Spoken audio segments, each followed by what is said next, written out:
Hello viewers. तो पिछली video में हमने सीखा वेरिएबल्स क्या है एंड हम इसको कैसे यूज़ कर सकते हैं। एंड हम आज की वीडियो में हम सीखेंगे कि वेरिएबल के स्कोप्स क्या होते हैं। We will learn about scopes of variables. हमारे पास तीन तरह के स्कोप होते हैं, लोकल, ग्लोबल एंड स्टैटिक। तो चलिए सीखते हैं। Scope of variables.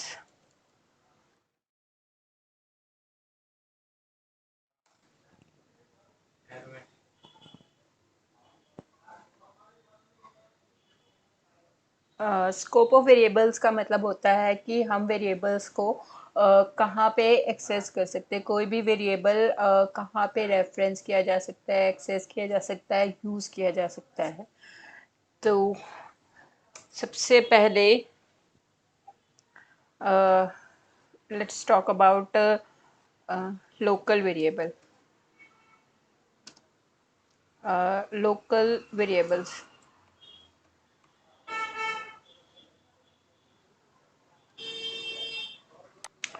Local variables वो वेरिएबल्स है जिनको हम किसी भी फंक्शन के अंदर डिफाइन कर सकते हैं। तो वो उस फंक्शन के अंदर ही एक्सेसिबल होगा, उस फंक्शन के बाहर हम उसकी वैल्यू को नहीं एक्सेस कर सकते हैं। तो फंक्शन क्या होता है, एक ब्रीफ में आपको इंट्रो देती हूँ। फंक्शन, हम कोई भी फंक्शन बनाते हैं किसी भी नाम से एक फंक्शन, और उस फंक्शन के अंदर हम कोई भी फंक्शन जो भी हमने परफॉर्म करना है, सपोज कीजिए हमने दो वेरिएबल्स का या चार वेरिएबल्स का हमने सम निकालना है या किसी का रिजल्ट निकालना है, ऐसा कोई भी फंक्शन हमने परफॉर्म करना है, तो हम उसको बार बार कोड को ना लिख के हम उसे एक फंक्शन में लिख लेते हैं। और जहाँ भी हमें वो फंक्शन परफॉर्म करना होता है, हम वहाँ पे सिंपली उस फंक्शन को कॉल करते हैं एंड हमारा जो काम है, हमारा जो टास्क है, वो हो जाता है विदाउट री writing the code again and again. So let's write a function. Function function name define करने के लिए हमने लिखा फंक्शन, और उसके बाद हम यहाँ पे लिखेंगे कोई भी फंक्शन का नाम। मैंने लिया माय फंक्शन।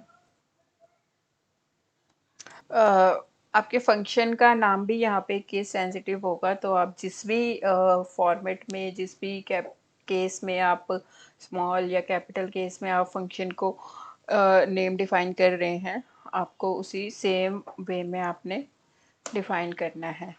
तो यहाँ पे मैं एक वेरिएबल ले लेती हूँ, डॉलर num इक्वल्स टू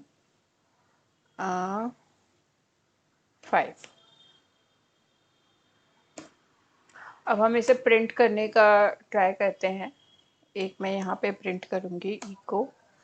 यहाँ पे मैं कोई भी साथ में स्ट्रिंग पास कर रही हूँ, मैसेज कोई भी आप इको में प्रिंट करवा सकते हैं।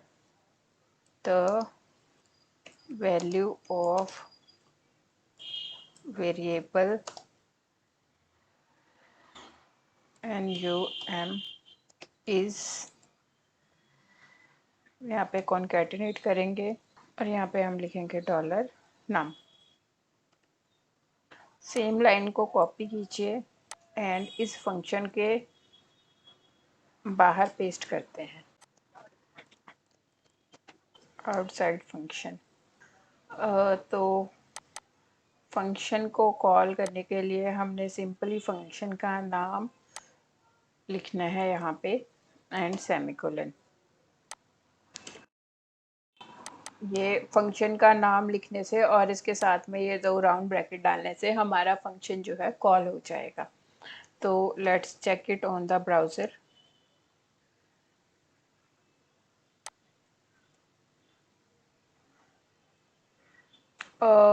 For the first one, here we have called the function. Let me add echo here.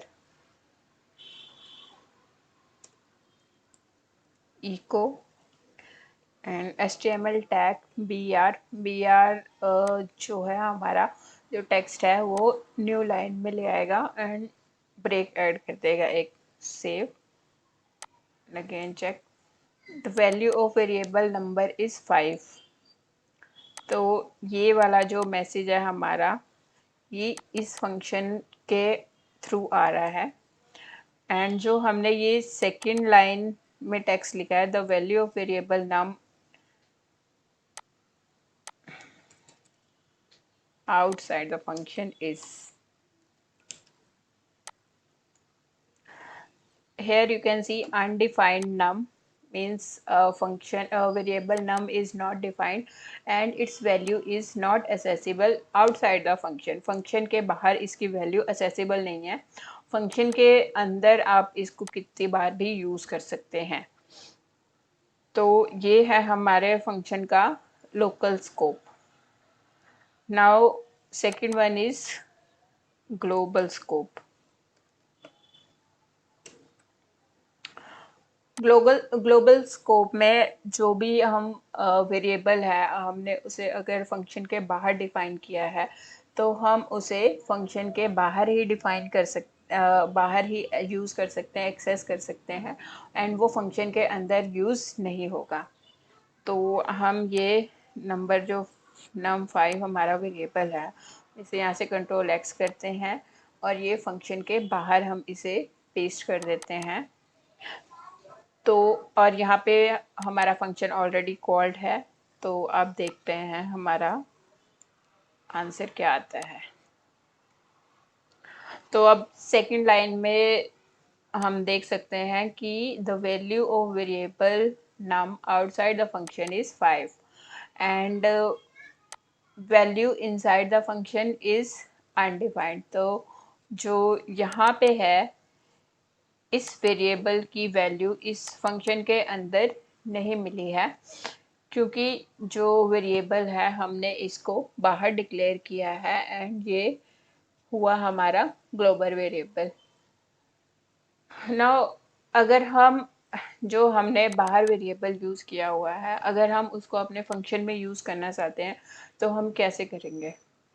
उसके लिए हमें कुछ नहीं करना है, सिंपली हमें एक कीवर्ड यूज़ करना है, ग्लोबल।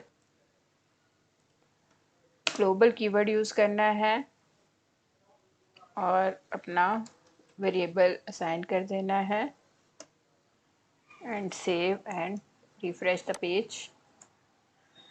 तो इस तरीके से जो हमने कोई भी एक ग्लोबल वेरिएबल है, हमने उसे फंक्शन के बाहर डिफाइन किया है लेकिन हम उसे अपने फंक्शन में यूज़ करना चाहते हैं, तो एक सिंपल ग्लोबल कीवर्ड हम लिख के उस फंक्शन वेरिएबल की वैल्यू को एक्सेस कर सकते हैं। तो ये हमने पढ़ लिया ग्लोबल और लोकल वेरिएबल के बारे में। The third one is static variable. Static variables जो है, हम सपोज़ हमने कभी किसी वेरिएबल के अंदर वैल्यू जो है उसके अंदर लास्ट वैल्यू उसकी होल्ड करवानी है, तो हम स्टैटिक कीवर्ड का यूज़ करेंगे। Let's learn about it here। ये हमने यहाँ पे स्टैटिक नंबर और इसकी हमने वैल्यू असाइन कर दी। हमने सपोज करो 0 या 1 कुछ भी कर सकते हैं। एंड इसके बाद मैंने यहाँ पे लिखा है, इसके बाद मैं यहाँ पे इसे प्रिंट करवा देती हूँ। The value of number 1 is ये, एंड इसके बाद मैं इसे ऑटो इंक्रीमेंट कर देती हूँ, $num। के साथ में मैं 2 बार प्लस लगा देती हूँ। ये हम क्या करेगा, जो हमारा पिछला नंबर आ रहा है उसमें ऑटोमेटिकली हमारा 1 प्रिंट कर देगा, ऐड कर देगा, सॉरी। तो ये हमने फंक्शन को कॉल किया, तो अब हम चेक करते हैं कि हमें वैल्यू क्या मिल रही है। तो x की वैल्यू सॉरी नम की वैल्यू हमने यहाँ पे 0 डिफाइन करी है, तो ये यहाँ पे हमें 0 दिखा रहा है। अब हम फंक्शन को एक और बार कॉल करते हैं यहाँ पर, देखते हैं अब क्या होता है। इसके बाद एक ब्रेक ऐड कर देते हैं ताकि हम आउटपुट को ज़्यादा अच्छे से देख पाएँ। ब्रेक ऐड किया मैंने, तो यहाँ पे यू कैन सी 1 प्रिंट हो गया है। ये 1 कैसे प्रिंट हुआ हमारा, हमने यहाँ पे नंबर को जो है अपने वेरिएबल नम को 0 वैल्यू असाइन किया था एंड उसके बाद हमने 0 प्रिंट करवा दिया। उसके बाद जो है हमारा जो वेरिएबल नम है उसमें हमने प्लस प्लस कर दिया। प्लस प्लस करने से क्या हुआ कि हमारे जो लास्ट नंबर है उसके अंदर हमारा 1 जो है ऐड हो गया है। तो इसलिए जब हमने इसको सेकंड टाइम रन किया तो पहले नंबर के पास हमारे 0 था, फिर उसके अंदर हमारा 1 ऐड हो गया, तो सेकंड टाइम में हमारे पास उसका वैल्यू 1 प्रिंट हुआ। And again if we call the function once again third time, let's see what happen. Save and refresh. तो अब जो वेरिएबल की वैल्यू हो गई है वो 2 हो गई। तो स्टैटिक वर्ड यूज़ करने से क्या हो रहा है हमारे पास, जो हमारी जो भी लास्ट वैल्यू है, हमारी लास्ट वैल्यू मीन्स पहले हमारी लास्ट वैल्यू 0 थी एंड सेकंड टाइम में हमारी लास्ट वैल्यू 1 थी। तो 1 पे फिर जब हमने इंक्रीमेंट कराया तो इसकी वैल्यू 2 होगी, तो इसलिए अब हम इसने हमें फंक्शन ने 2 रिटर्न किया है। तो ये है हमारे स्टैटिक का काम कि वो हमारी जो लास्ट वैल्यू है उसको होल्ड करके रखती है। अगर let's see by removing the static, अगर हम यहाँ से स्टैटिक हटा देते हैं तो हमारा आउटपुट क्या होगा, चेक इट। तो स्टैटिक हटाने के बाद जो है उसने पुरानी वैल्यू को नहीं होल्ड रखा हमने, जबकि यहाँ पे लगा रखा है इंक्रीमेंट, बट फिर भी इसने नंबर को इंक्रीमेंट नहीं किया क्योंकि इसने पुरानी वैल्यू को होल्ड नहीं किया और हर बार इसने क्या किया, 0 से ही शुरू हो रहा है, तो ये हमें हर बार 0 ही प्रिंट करके देगा। तो ये था हमारा स्कोप ऑफ वेरिएबल्स। कोई क्वेरी हो तो you can ask me in comments and next chapter we can learn in the next tutorial, next video.